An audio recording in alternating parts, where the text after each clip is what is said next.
Kasus pembunuhan Vina dan Eki Cirebon hingga saat ini masih menjadi sorotan. Di tengah kasus yang masih dalam penyidikan itu, sejumlah pihak telah mengungkapkan kesaksian mereka. Kasus ini pun semakin membingungkan usai banyak saksi-saksi baru yang bermunculan dan mengklaim mengetahui kejadian tersebut.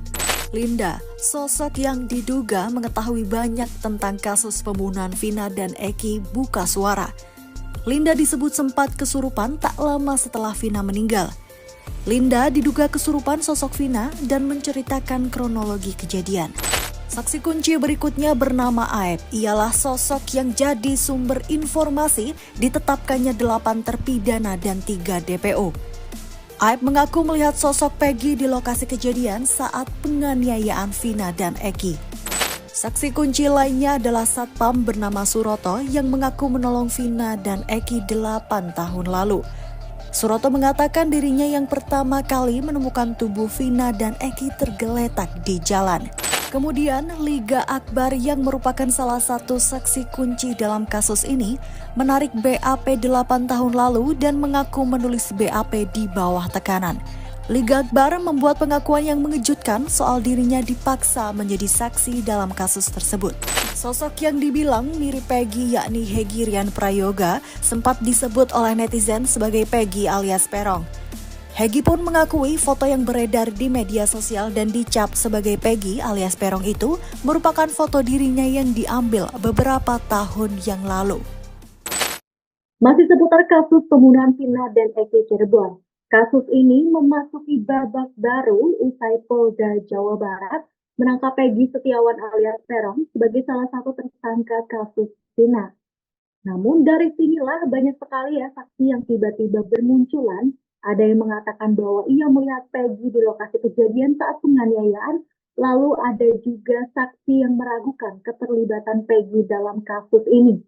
Saat ini saya sudah bersama dengan pakar mikroekspresi, Pak Dodi Triasmara, untuk menganalisis secara mendalam ekspresi para saksi-saksi dari kasus Vina dan Eki Cirebon. Baik Pak, untuk menganalisis secara mendalam, nih banyak sekali saksi-saksi yang muncul dari kasus ini. Setelah booming ya, 8 tahun Ya, silam ini. oke. Ini salah satu Hmm, saksi nih Pak, namanya Aep ya Pak. Saat ya, ditanya, dia mengaku melihat Peggy di lokasi kejadian saat penganiayaan ini. Nah, kalau dari analisis Bapak nih melalui ekspresi, bagaimana Pak pandangan Bapak? ya. Terima kasih Mbak Sinta. Untuk saksi AF yang pertama nih ya, kan kalau kita analisa, memang dari ekspresi mukanya hanya terlihat di apa sampai batas hidung gitu ya, karena dia pakai masker dan dia lebih banyak menyampaikan apa ilustrasi atau mencoba menggambarkan dengan menjelaskan gitu ya, menjelaskan apa yang terjadi di momen itu. Nah, dalam konteks itu saya melihat satu yang pertama yang bisa dilihat kalau dari seperti ini, maka yang bisa dilihat hanya dari hidung ke atas kira-kira seperti itu. Dan kemudian kita juga lihat kita juga dengar bagaimana yang bersangkutan menceritakan kronologis kejadiannya. Nah, itu dua yang jadi kunci karena memang dari apa namanya yang diambil videonya ini hanya memperlihatkan dua aspek itu plus sebenarnya satu lagi yang bisa jadi tambahan adalah ketika yang bersangkutan melakukan gerakan gitu ya. Bagaimana dia yang bersangkutan menyampaikan gerakannya, terus kemudian ya gerak ininya, posturnya dan sebagainya. Nah, yang menjadi catatan dari saksi AF ini, kalau saya telaah lagi dari video yang sudah diberikan, maka ada beberapa hal yang menarik di sini. Yang pertama, eh, jadi beberapa frase kata yang digunakan, gitu kan ya, beberapa kata yang digunakan itu lebih bicara, nah dia kebetulan gitu ya, kebetulan lagi di warung, terus kemudian itu yang di awal dia sampaikan, terus kemudian eh, dan ketika dia menyampaikan itu posisi matanya kalau orang recall something biasanya dia akan mengarahnya ke sudut kanan atas atau sesudut kiri atas gitu. Nah, hanya yang bersangkutan dari posisinya ini dia memang nge-recallnya kiri kanan gitu. Jadi gerakan matanya itu men- sepertinya dalam hal ini diperlihatkan bahwa eh, dia tidak terlalu confirm dengan apa yang terjadi di situ, gitu ya. Terus kemudian juga ada beberapa penggalan kata-katanya, penjelasannya, ya, tidak menjelaskan secara detail, gitu kan ya.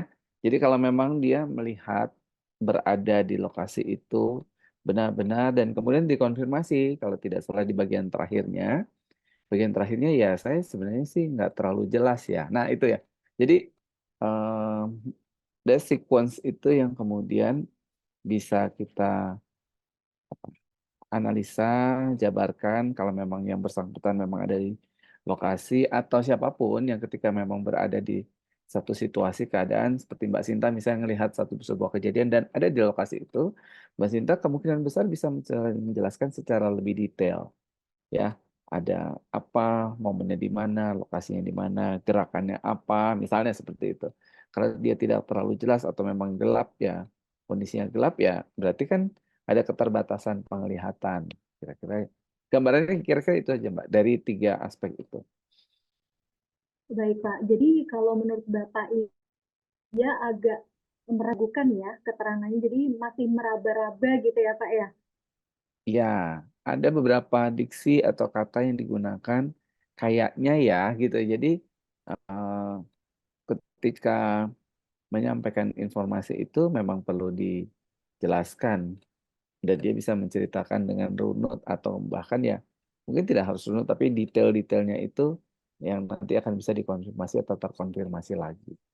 Kira-kira Baik, begitu Mbak Sinta. Hmm. ya, baik. Masih berkaitan dengan saksi ahli, ini kebalikannya nih, Pak Suroto nih. Pak Suroto ini kan Ya, juga salah satu saksi yang dia mengaku adalah dia yang menemukan pertama kali tubuh Vina dan Eki ya, tergeletak nih. Dan beliau ini yang dari saya lihat nih waktu wawancara atau interview dengan wartawan ini dia bisa menjelaskan dengan detail Pak bagaimana posisi tubuh Vina, bagaimana kondisinya dan bahkan beliau ini juga mengaku ikut ke rumah sakit mengantarkan korban gitu kan. Kalau menurut Pak ya. Dodi analisa dari gerak-gerik kemudian cara bicara, mimik muka ini bagaimana Pak? Ya, menarik. Jadi tadi udah jadi tahu ya baseline-nya ya. Jadi apalagi di sini Pak Suroto posisinya dia tidak menggunakan masker gitu kan ya. Terus kemudian juga terlihat gerakan-gerakan yang lebih natural kalau saya melihatnya.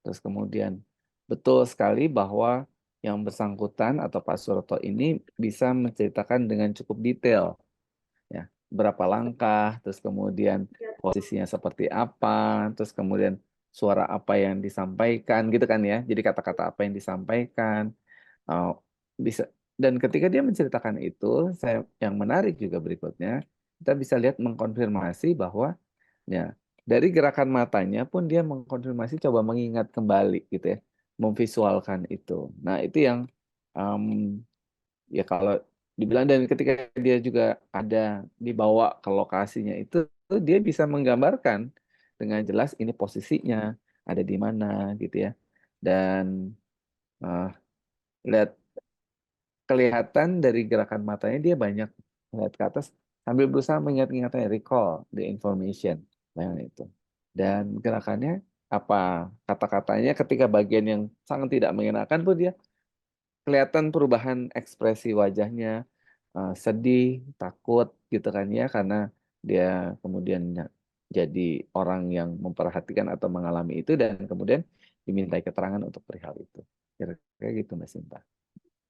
Jadi memang agak berbanding terbalik ya Pak dari analisa Ya, dari ya, si Aib dan Pak Suroto ini ya. Kemudian ya, ada saksi juga yang tiba-tiba muncul nih Pak di tengah gemparnya kasus ini namanya Hegi. Jadi Hegi ini ya, fotonya sebar ya Pak, dibilang kayak kayaknya sepertinya Hegi ini si Peggy gitu. Dan dia sempat diminta keterangan juga dan dia ya, seperti membantah gitu. Kenapa tiba-tiba saya terlibat gitu kan. Kalau ya, dari pandangan Pak Dodi, bagaimana ekspresi muka dari si Hegi ini Pak? ya. Si Mas Hegi ini menarik lagi. Ini agak sekuensnya agak berbeda ya. Jadi Hegi ini kelihatan mukanya apa? eh, takut gitu ya karena gitu kan. Jadi dari matanya itu yang cukup pupilnya membesar, terus kemudian mulutnya juga itu.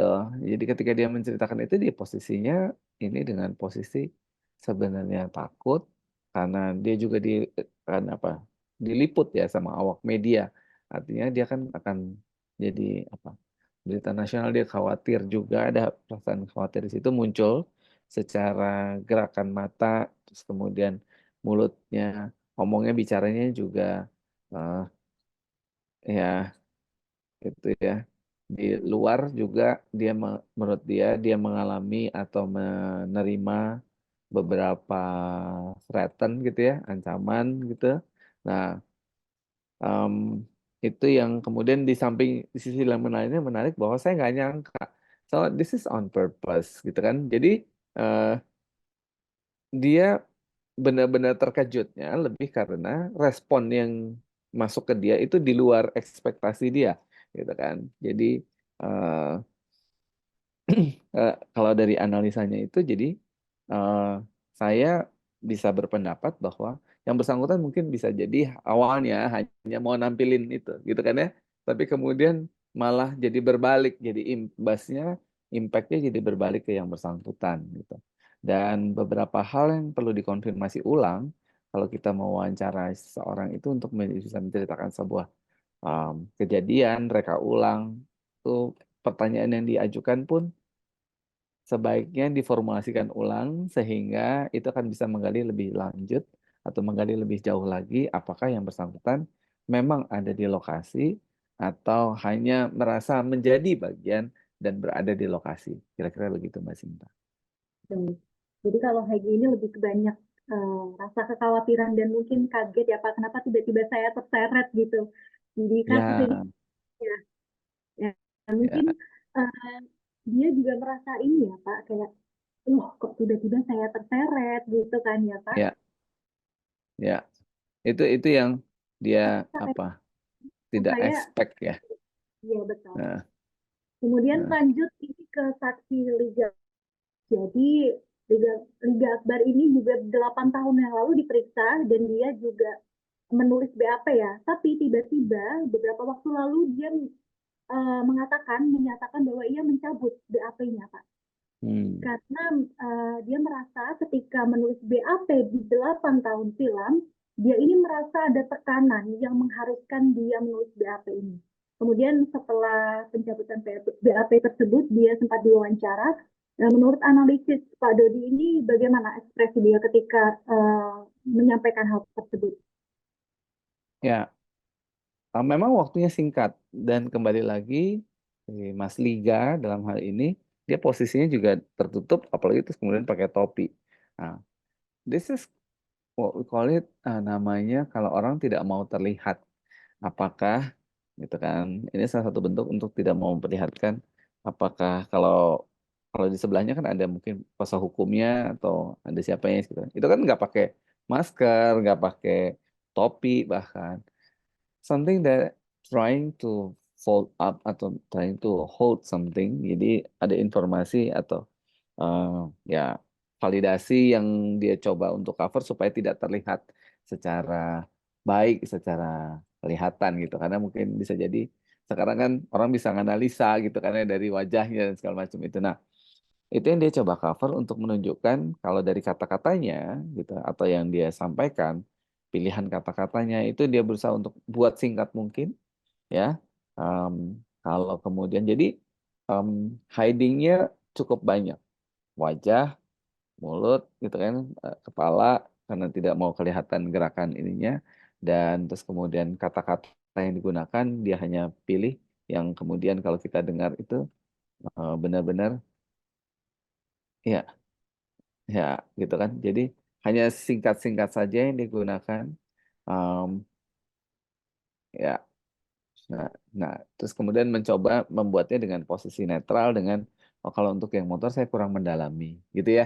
Jadi em, loh kalau di refer lagi dalam konteks mendalami ya kemudian apa yang kamu maksud dengan mendalami gitu ya, apa yang kamu maksud tidak. Nah itu yang kemudian bisa digali lebih lanjut dari rekan-rekan yang melakukan interview ya dan berusaha untuk lebih banyak menjawab saya nggak tahu saya ini nggak ngerti gitu ya. Jadi itu yang bisa digali lebih lanjut dari yang bersangkutan. Kira-kira gitu. Ini seakan-akan menghindari ya Pak. Jadi kayak saya tidak Ya, mau terlibat gitu ya Pak. ya, ya betul. Analisanya kurang lebihnya seperti itu. Baik, Kira-kira itu, Mbak. kemudian ada saksi terakhir ini adalah saksi yang di dalam film Vina sebelum tujuh Ya, hari ini sangat dinilai sangat dekat ya sahabatnya, si Linda ini ya Pak ya. ya, Tapi saat wawancara Linda ini mengatakan kalau dia itu sebenarnya tidak sedekat itu dengan almarhum Vina gitu. Dan ketika ya, di wawancara pun dia juga merasa kayak ingin cepat-cepat menghindari wartawan gitu Pak. Kalau menurut betul. analisa bagaimana? Ya, eh, maka yang terlihat adalah dari awal dia datang yang berusaha menghindari itu, gitu kan ya, kan awak media, terus kemudian itu kalau dilihat dari awal aja dari scene awalnya terlihat sudut eh, sudut matanya itu that's typically that's afraid person ya. Eh, Orang ini ngalamin takut gitu karena terus kemudian apakah ini Linda yang kemudian divalidasi lagi apakah dia yang mengalami eh, kerasukan itu gitu kan ya benar yang itu atau ini Linda yang lain lagi gitu ya. Jadi masih beritanya masih cukup simpang siur hanya kemudian perlu divalidasi ulang dan menariknya juga di sequence berikutnya yang lebih banyak menjawab kan kuasa hukumnya gitu kan ya atau penasihat hukumnya yang berusaha dia sebenarnya nggak ini deh ini ya. Mbak Lindanya di sini memang hold gitu ya jadi menyerahkan semuanya untuk dijawab sama kuasa hukumnya. Jadi di sini terlihat memang kalau memang tidak terlibat atau terlibat maka kan kemudian jadi bisa jadi analisa tersendiri gitu ya Mbak. Apakah kalau dia memang oke dan memang netral maka ya dia bisa menceritakan saja situasinya gitu kan ya detail. Nah ini kan kemudian ada diksi pilihan kata dalam konteks ini dia saya nggak tahu saya ini nggak jadi nggak deket kok jadi ini ya jadi kalau kemudian terjadi kontradiksi yang perlu divalidasi ulang. Kira-kira begitu, Mbak Sinta. Kalau dari analisis Bapak nih dari AEP, kemudian Puroto, Hegi, dan lain sebagainya, Ya, em, ada nggak Pak kejanggalan? Kejanggalan yang mungkin dari saksi-saksi ini menurut Bapak? ya. Kalau kita lihat dari sisi mikroekspresi ya, Mbak, dari sisi mikroekspresi, maka ketika seseorang itu tidak bisa menjelaskan satu, jadi mikroekspresi itu tidak hanya terbatas dari mimik wajah kayak seperti saya melihat Mbak Sinta gitu ya, apakah Mbak Sinta senang atau unhappy atau whatsoever itu sedang mengalami pressure dan segala macam itu memang bisa kelihatan gitu. Tapi kemudian ketika dia mengekspresikan itu dalam bentuk kata-kata, pilihan kata, maka dari saksi-saksi ini terlihat ketika dia memang ada di lokasi kalau bicara saksi ya. Terus kemudian yang mengalami kejadian itu terlihat distingsinya sangat jelas. Karena yang bersangkutan kan bisa menceritakan walaupun itu kejadian udah sekian tahun yang lalu, karena rekamannya cukup baik, maka dan dia ada di situ, maka yang bisa diberikan jawaban detail, eh, lengkap dan bisa menggambarkan lokasi dan segala macam itu. Tapi kalau kemudian ada yang sifatnya hanya di permukaan saja, atau bahkan mungkin melihat dari kejauhan gitu, atau bahkan tidak ada di lokasi, maka yang diceritakan lebih kepada dalam tata urutan waktu gitu ya. Jadi tidak bicara soal detail atau kalau bicara secara ininya bukan detail tapi lawannya lebih ke sifatnya yang global saja. Dan cenderung kalau memang ada titiknya di mana yang bersangkutan pun misalnya sifatnya netral, ya dia akan cerita saja. Tapi ketika ada sebuah indikasi keterkaitan, maka ada pasti ada hal yang kemudian dia coba cover, dia coba apa namanya hindari untuk dijawab atau bisa kemungkinan yang dua, memang dia tidak tahu atau kemudian memang dia tahu betul tapi kemudian tidak mau menjawab pertanyaan itu. Nah itu sequence dari kalau dalam konteks eh, mikroekspresi maupun body language dan tata gerak dan segala macam itu, Mbak. Yang dapat kita simpulkan dari analisis yang Pak Dodi berikan, saksi AF ini lebih banyak menggunakan frasa kebetulan, sepertinya seakan-akan ia ragu dengan pernyataannya yang ia sampaikan.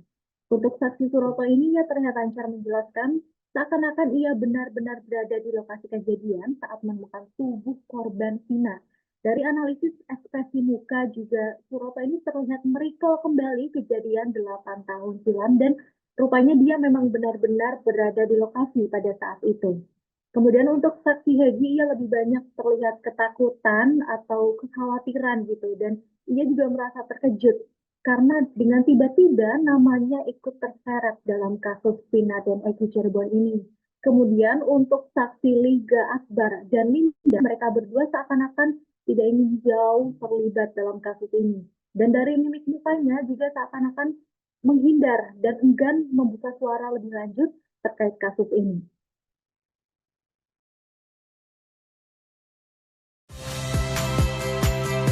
Saya Magister Tarigan. Saksikan program-program Kompas TV melalui siaran digital, pay TV, dan media streaming lainnya. Kompas TV, independen, terpercaya.